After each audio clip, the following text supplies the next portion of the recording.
I knew I didn't belong the second I stepped out of the car. The valet took the keys to my 10-year-old Subaru like he was afraid it might stain his gloves. We were standing outside some sprawling estate in Westchester, the kind of place with a circular driveway and real marble lion statues at the gate. Julia looked like she'd walked out of a Vogue shoot. Her silver dress caught the light every time she moved, and she had that fake laugh-ready face on, the one she used for boardrooms and billionaires. Me. I was in a rented tux I'd had to YouTube how to tie. I would have rather been anywhere else, but she'd made it clear this night mattered, a lot. My boss asked if you were coming, she told me a few days ago. Victor personally asked. That should have been a red flag right there, but I kept my mouth shut. Inside, everything smelled like money and desperation. Servers floated around with trays of champagne I couldn't pronounce. Spotlights lit up mock-ups of concept cars like they were art. People smiled too wide, laughed too loud, and name-dropped cities instead of friends. Julia glided into it like she belonged, shaking hands, kissing cheeks, complimenting cufflinks. I stayed near the bar. Quick note, before we dive deeper, let us know. Where are you watching from right now? I watched her across the room, talking with Victor Stroud himself. Tall, tanned, perfect suit. And that over-smiling, over-touching kind of guy I've never trusted. He leaned close when he talked to her, hand lingering too long on her back. She smiled politely, but her jaw was tight. I drained a glass of overpriced whatever and went looking for a place to breathe. That's when I heard them. Tucked away near the hallway, one of those side rooms with glass doors cracked just enough. I caught her voice first. Julia, quiet but sharp. Her tone cracked halfway through a sentence. She was pleading. I just want the work credited fairly, Victor. That's all I've ever asked. He laughed, that smug, dismissive laugh I've only ever heard from men who think the rules don't apply to them. You're a great support, Julia. Let's not overcomplicate things. I froze outside the door. My stomach dropped. She started to argue again, voice shaky. He cut her off. Look, Victor said, tonight's not about you. Let's not ruin it. I stepped back, heart pounding. My jaw clenched so hard it clicked. Then I turned and walked away, fast. I needed air. I walked outside, around the corner, past the heat lamps, and into the dark where the noise faded. My hands were still shaking. I lit a cigarette I'd quit 6 months ago and stood there, dragging smoke like it was the only thing keeping me from going back in there and breaking Victor's jaw. This whole thing started a few weeks back, on a random Tuesday night. We were sitting on the couch, Julia with her laptop open, hair up, glasses on, a mug of tea she hadn't touched in an hour. She was tweaking one of the LX9 cabin layouts in CAD, muttering about driver ergonomics. This gala could be it, she said, eyes still on the screen. For what? My shot. Victor might finally announce me as lead on the LX9 program. He's hinted at it. She didn't look at me when she said it. It just kept clicking and zooming like she was afraid saying it out loud would jinx it. I didn't say much then, just nodded and asked what she needed from me. She smiled, grateful. Told me Victor wanted spouses there, image optics for the board or some PR angle. I let it go, but I remembered the months leading up to that night. Julia had thrown everything into that car, market research, prototype testing, new UI design. She'd been in meetings all day, then working again from our bed until 2 a.m. She coded, she designed, she wrote user guides, and more than once I watched her talk Victor through things he didn't even understand, only for him to act like he'd been part of the vision from the start. That's what pissed me off the most. The guy didn't get it, not until Julia broke it down like he was in 3rd grade, and he'd always circle back to take credit in the meetings that mattered, not just once, every time. I saw the cracks before she did. I think he respects me now, she said, after one of those internal review meetings a few months back. She'd come home lit up, energized, hopeful in a way I hadn't seen in a long time. He called the last revision visionary. That set off a little alarm in my gut. I'd met guys like Victor before, a slick, political, always 5 moves ahead, not because they were smart, but because they knew how to play people, and he played Julia hard. Encouragement just close enough to keep her chasing. Recognition dangled just out of reach. I never wanted to crush her hope, but I also knew what he was. The second the spotlight showed up, he'd push her out of the frame and smile like he built the damn thing himself. Just be careful, I'd told her that night on the couch. Don't count on him to do the right thing when it counts. She looked at me, not angry, but disappointed. I know how to handle Victor. I dropped it. Back outside at the gala, I stared up at the night sky, smoke curling into the cold air. That conversation played on repeat in my head, and now, here we were. She had trusted the system, trusted him, and he'd laughed in her face. I flicked the cigarette into the bushes and turned back toward the building. It was time to start paying closer attention. I walked back inside through the side door near the catering setup. The room hit me all at once. Noise, perfume, fake laughter, polished shoes echoing on marble floors. Some kind of fountain burbled in the background. It looked like Victor had built a spa and dumped car models into it. The whole place screamed money and ego. A waiter passed with a tray of oysters I didn't touch. I grabbed a fresh drink instead and drifted toward the far edge, trying to keep eyes on Julia. She was talking to someone from design, smiling, that tight professional smile, like she'd stapled it on. I nodded at a guy standing nearby, looked bored, held a glass of bourbon, wedding ring on, probably another spouse. "You at the company?" he asked. "No, just here with my wife, Julia Mercer." He raised an eyebrow. "LX9 Julia." "Yeah." He gave a slow nod. "She's talented. That thing's slick." "Thanks, she's worked her ass off on it." He sipped. "Watch Stroud tonight, especially around your wife. He's slippery, handsy when he's had a few." I looked at him hard. "You seen anything tonight?" "Not yet, just a heads up. He's got a reputation."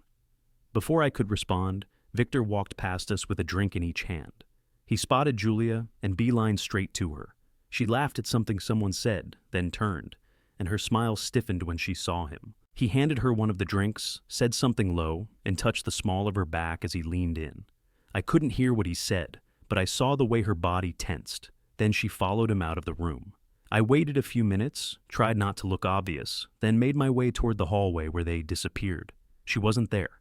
I checked the restrooms. Nothing. Peeked through a glass door toward the side patio.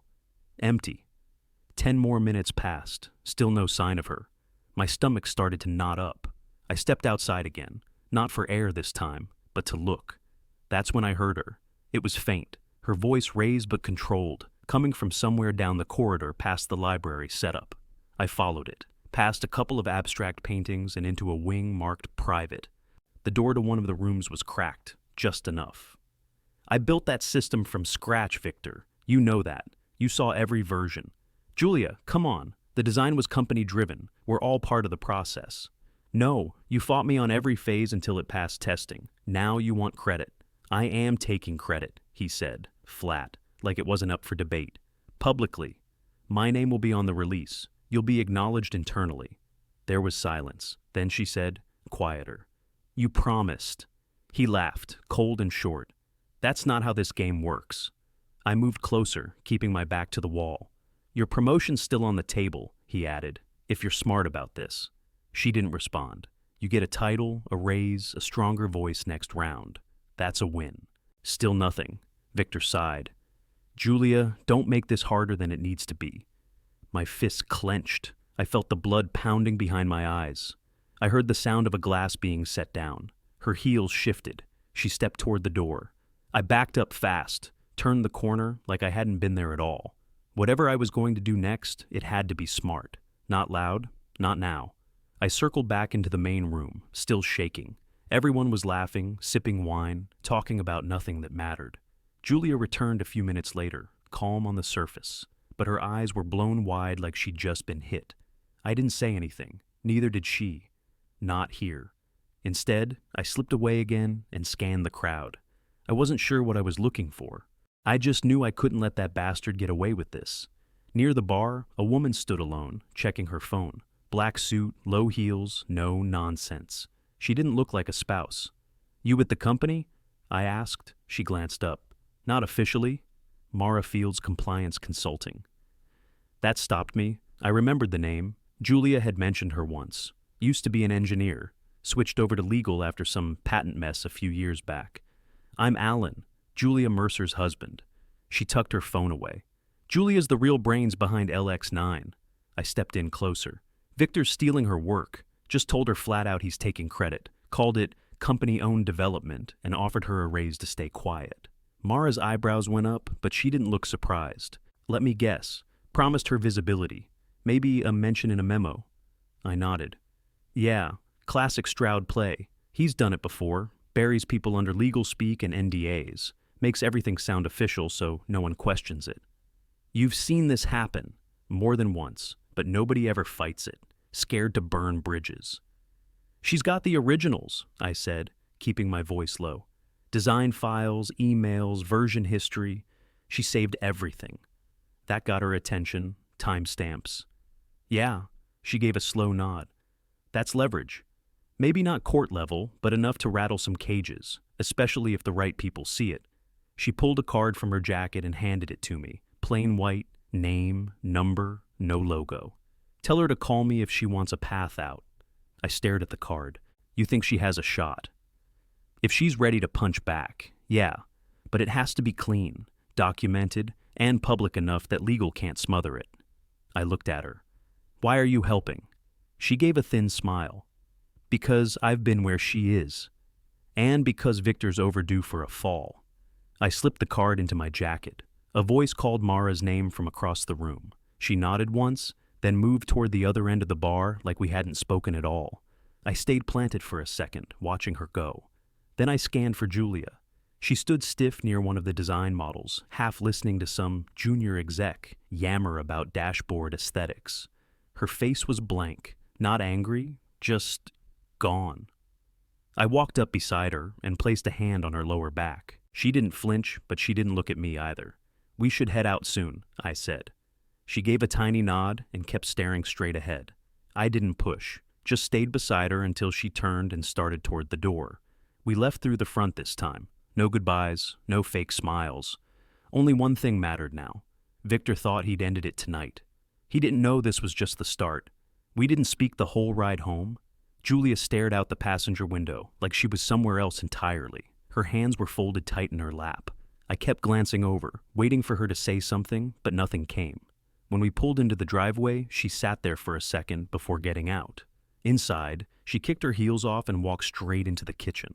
No lights on. Just the glow of the fridge when she opened it and grabbed a bottle of water. I leaned against the doorway. I heard him, I said. She didn't turn. I was near the study. I heard what he said. Her shoulders dropped barely. She took a sip, then leaned back against the counter. So, now you know? Yeah, I do, and it's bullshit. She finally looked at me. Her face was tired, older than it had been a few hours ago. He promised I'd get the promotion. Said the official announcement would come next quarter if I didn't make waves. That's blackmail, Julia. It's theft. She shook her head. It's politics. No, don't pull that line. You built that car. You carried that program. He hijacked your work and offered you scraps to keep quiet. He's the reason the Centauri line sold out last year. The board trusts him. I'm replaceable. He's not. I stepped forward. You really believe that? I know how this industry works, Alan. I've watched people disappear over less. I speak up. I lose everything. What if you didn't have to? She squinted at me. Mara Fields, I said. She's seen him do this before. Says you've got a shot if you've kept your files, the originals. Julia hesitated. Then slowly she walked past me toward her office. I followed. She sat down, clicked her laptop awake, and pulled up a cloud directory. Core LX9 Dev, she said. Every concept sketch, design document, version history, meeting notes, all time-stamped. I looked at the list. It was massive, organized, color-coded, backed up in 2 places. You've been saving all this. I started after the second design review, when he reused one of my slides without asking. I knew something felt off. I exhaled. Good. She turned to face me. So what? We just leak this to the board. Blow it all up and hope someone believes me. No, I said. We make it clean. Precise. No drama, just facts in front of the right people. Her jaw clenched. You want me to go to war with my boss. I want you to stop letting him steal from you. She sat there, quiet. Then she clicked the folder shut and said, I need to think. I nodded and walked out, leaving her alone with the decision. Whatever she chose next, I'd back her. But she needed to make the call. This had to be her move. Julia didn't come to bed that night. I found her in the morning asleep at her desk, laptop still open, cursor blinking on a file list. She looked exhausted but calmer, like something had settled. "I'm not going legal," she said without even opening her eyes. "Not unless it's the last option. I can't afford to be blackballed." "Then we don't go legal," I told her. "We go loud." She opened one eye. "Pressure," I said. "Public, targeted, clean." "You've got the evidence, Jules. You just need the right moment." She didn't respond right away. Then, "What are you thinking?" I pulled out my phone. Marcus. Marcus and I went way back. College roommate, tech wizard, had a hand in building secure login layers for half the companies in the Bay. He also happened to have done freelance back-end work for Julia's firm about 3 years ago, built a dev layer for internal presentations. I called him that afternoon. "You ever feel like breaking your own code for a good cause?" I asked. He laughed. "If it's against corporate crooks, I'm in." "Who's the target?" I gave him the rundown. Victor, the LX9, the upcoming reveal event. He whistled low. "You want drama, man? What exactly are you picturing?"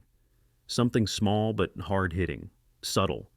Just enough to freeze him mid-sentence and hand Julia the mic." He was quiet a moment. Then, "All right, send me the presentation schedule. I'll get started tonight." Meanwhile, Julia prepped a full, clean copy of her original pitch. Design mock-ups, dev cycle timelines, research sources, testing notes. Everything dated, traceable, locked with two-factor access. Mara called 2 nights later. "I passed word to someone who might matter," she said. "Carmen Doyle, head of Renfield Mobility. They're a key partner on this launch. She'll be at the reveal." "I've heard of her," I said. "She's old school, grew up around factory floors, hates liars. If Victor flinches once, she'll smell it." "Perfect," I told Julia. She nodded, no hesitation. We spent that weekend tightening everything. Marcus ran mock glitches on our TV at home, showing how the moment would play. One slide, a freeze, just enough metadata to show author Julia Mercer at the bottom corner. "That's the shot," Marcus said. "After that, she steps in with the clean version, like she's saving the day." Julia was quiet through most of it, focused, serious. Late Sunday night, while Marcus ran his final sync tests, I watched her from across the room. She was updating the voiceover notes for her walkthrough, cross-referencing tech specs on a second screen, fingers moving fast. "You ready for this?" I asked. She didn't even look up. "I've been ready. I just didn't think I'd have to prove it like this." "You shouldn't have to." "No, but I will." She finished the last edit, synced her tablet, and powered everything down. Then she looked at me for the first time all day. "If this backfires, you know I'm done, right?" I walked over and leaned against the desk next to her. "If this backfires," I said, "you'll still be the one who built the damn car. Victor will still be a thief. That doesn't change." She stared at me, then gave a slow nod. "I want him to watch me do it," she said. "I want him in that room when I take back every inch. He'll be there." She stood, rolled out her shoulders and said, "Then let's make it count." We had 5 days left. We used every one. The night before the LX9 reveal, our house felt like a war room. Julia stood over the kitchen counter with 2 tablets, a laptop, and a printed checklist in a neat column. Marcus was on speaker, running final diagnostics on the app from his place in San Jose. I sat at the table, scrolling through the event agenda one more time, eyes locked on Victor's speaking slot. 9 a.m. sharp. The reveal was going down at the company's R&D center, live streamed to the press, partners, and board members across 3 continents. Cameras, mics, PR handlers, the works. Victor planned to be the star, of course. Julia was listed on the itinerary as strategic consultant. They wanted her standing off to the side, nodding along like an assistant. She was going to flip the damn room instead. Marcus's app was loaded and tested, a surgical glitch. It would trigger a flash of metadata mid-slide, just for a second. Author, Julia Mercer. Then the projector would lock, not crash, just freeze. Enough confusion for her to take the stage and save the day. "You'll have maybe 20 seconds of silence before someone reacts," Marcus said over the speaker. "That's your window." "I only need 10, Julia replied. Her voice was steady, clear. She wasn't rattled. She was already standing in that room in her head, already owning it. She'd pulled in 2 people from her old team, Priya and Dan. Both had helped design the early interior mock-ups. She told them what was happening, no sugarcoating. They agreed to back her, no hesitation. Dan even said, "About time someone knocked Stroud off his pedestal." I watched her run the backup presentation twice before midnight. Everything about her was tight, hair pulled back, blazer pressed, gestures sharp and intentional. "You should try to sleep," I said. She didn't answer, just tapped through the slides again. I left her with her prep and lay in bed, staring at the ceiling, heart pounding like we were breaking into Fort Knox. I kept thinking about all the ways this could go wrong. If the slide didn't trigger, if Victor caught on, if security shut her down mid-speech. But every time the doubt crept in, I remembered what Victor said at the gala. "Tonight's not about you." Like hell it wasn't. Morning came fast. Julia was already dressed, already packed. No nerves, just laser focus. "I'm driving," she said, grabbing her tablet. We got there early. The R&D center was buzzing. Crew setting up lights, adjusting cameras, passing around those little clip-on mics. Victor hadn't shown yet. His name was on every program. Julia's wasn't. She checked in with the tech team just like any other executive would. Calm, efficient. Then she found Priya and Dan near the mock-up bay and pulled them aside. They formed a tight circle, whispering low. Then she handed them printed packets with timestamps and receipts. I watched her from across the room, arms folded. She caught me looking. I raised an eyebrow. "You good?" She nodded once. "Yeah, I'm ready." Victor walked in 5 minutes later, holding a thermos like he'd just finished a morning jog. He didn't even glance at Julia. Didn't matter. She wasn't here to be seen. She was here to take the damn spotlight. The room filled fast. Rows of chairs packed with execs, engineers, partners, press, investors. Everyone looking for a glimpse of the future. Cameras mounted on tripods, mics clipped to lapels, screens on every wall. A countdown timer glowed on the side panel. Julia stood just off stage, calm as hell. No shifting, no fidgeting. Her tablet rested in one hand, screen dimmed, backup loaded. I stood toward the back, near the tech crew, pretending to check my phone. Victor strutted in front of the podium like it was his living room, grinning, suit perfect, voice loud and polished. "Welcome, everyone. We're proud to finally reveal our most ambitious project to date, the LX9. Applause erupted. Julia didn't blink. He clicked to the first slide. Sleek animation, buzzwords, an abstract of design goals. The crowd leaned in. He kept talking. "For years, we've aimed to redefine luxury mobility. 5 minutes in, Marcus's code did its thing. Slide 4 popped up. It looked normal for a second, then flashed. Not dramatic, just a flicker, but enough. Design author, Julia Mercer." There was a pause, then gasps. Victor froze. The slide glitched again, then locked. Screen went gray. The room went dead silent. I saw the flicker in his eyes, a flash of panic. Not huge, just enough. He started, voice catching. That's when Julia stepped forward. "I have a backup," she said, smooth as glass. "If the team's okay with it, I can walk us through." The AV lead nodded. "Go ahead." She plugged in her tablet. Her first slide lit the screen like a punch. LX9. Core Concept Development. Julia Mercer, Lead Innovator. She didn't wait for permission, just launched in. LX9 started as a concept to solve 3 specific market problems: energy efficiency, spatial luxury, and driver-centered tech. We spent 14 months breaking down what our customers really wanted.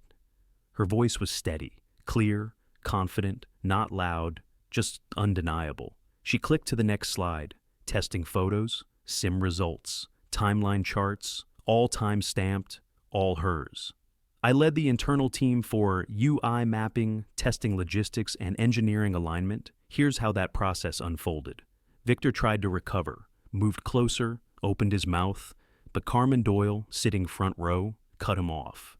Who authored the original system integration model? Julia answered before he could. I did, along with input from Priya Kulkarni and Dan Reese. They're both here if you'd like verification. Carmen looked to them. Priya stood up. That's correct. Julia wrote the base specs. I built the first cabin feedback loop off her draft. Dan followed. She led every major milestone. Victor approved it, but he wasn't in the room for most of the build. A few people turned toward Victor. He tried to laugh it off. We all contribute. It's a team. Carmen didn't blink. What specifically did you contribute to the LX9's core interface? He opened his mouth. Nothing came out. HR reps were in the second row, scribbling notes. One of the board members leaned over to whisper to another.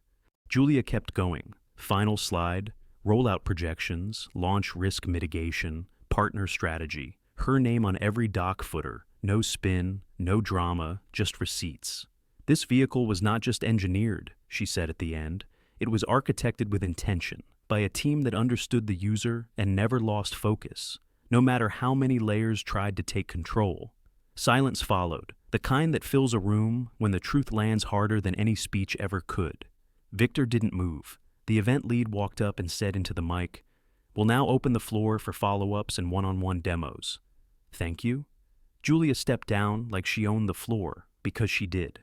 I moved through the crowd to meet her. She didn't smile, didn't need to. She'd just flipped the entire room without raising her voice.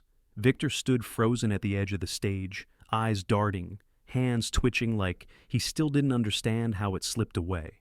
He thought he was untouchable. Turns out, he was just unprepared. After the room emptied out, someone from HR came over and asked Julia to follow them upstairs. No smile, no explanation, just, "The board would like to speak with you privately." 2 minutes later, Victor was called in too. He didn't look at her, didn't even glance, just adjusted his cuffs like this was a routine check-in. They disappeared behind the glass conference room doors, leaving the rest of us in the main floor pretending we weren't listening. Priya leaned over to me and whispered, "If they come out and she's still standing, it's done." I nodded. My eyes never left that door. 35 minutes passed. When it opened, Victor came out first. His tie was loose. He wasn't smiling. He didn't look like the guy who strutted on stage that morning. He looked stripped, smaller, his jaw flexed like he was grinding his teeth to keep from breaking.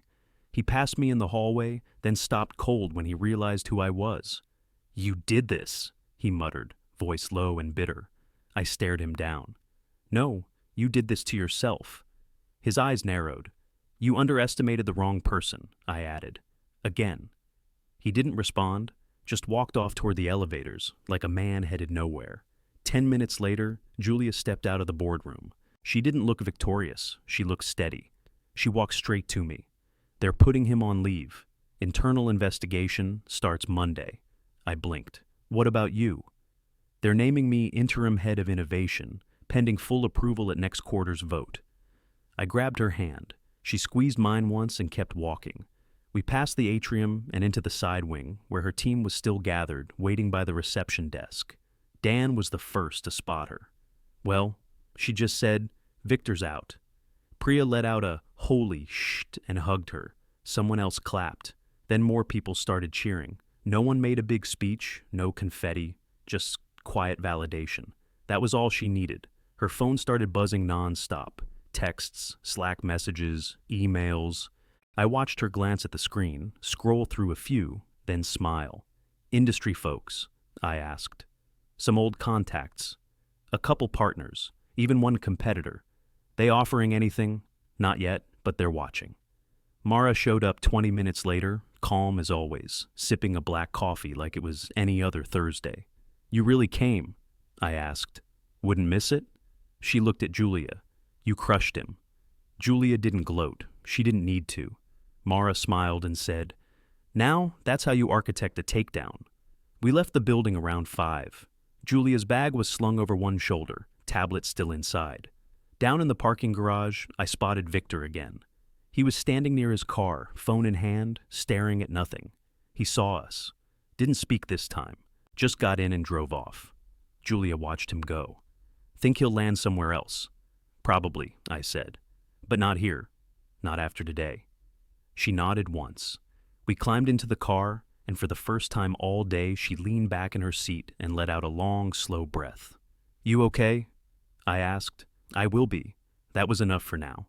That night, after everything, we ordered takeout and sat on the back deck under the string lights I'd been meaning to replace since spring. Julia was still in her work clothes, hair undone, blazer draped over the railing. She didn't say much, just stared out into the yard, sipping a whiskey she'd barely touched. I didn't push her. She'd already said everything that mattered. 6 months later, the LX9 rolled off the line. Julia Mercer listed as lead innovator on every press release, every investor call, every print piece. Her name stamped across the project the way it always should have been. She gave a keynote at a design ethics summit in Austin, told a packed room of engineers and developers, document everything, build allies, and never let someone else define your worth just because they outrank you. People stood up to clap. Some cried, Victor, he was gone, resigned, to pursue new opportunities abroad. Translation, he got the boot and landed somewhere far enough away no one had to deal with the fallout. Rumor was he took a consulting role in a smaller firm overseas, one that didn't care much about ethics as long as he delivered. Julia didn't mention him, not once, not even when she got the official title, Head of Innovation, Permanent. Instead, she spent her time mentoring junior designers, especially women, helping them build systems to protect their work, their credit, their voices. A couple of her mentees came by one Saturday for lunch, nervous and excited. She sat with them for hours, going through mock reviews, warning signs, contract red flags. She wasn't bitter. She was clear, focused. That night, we sat on the same deck, feet up, quiet music playing from a Bluetooth speaker that kept cutting out. I looked at her and asked, "Would you do it all again?" She turned to me without hesitating, in a heartbeat. "But next time," she said, "I won't wait so long to push back." I raised my glass. "To the real architect." She clinked hers against mine and smiled. "To strong foundations,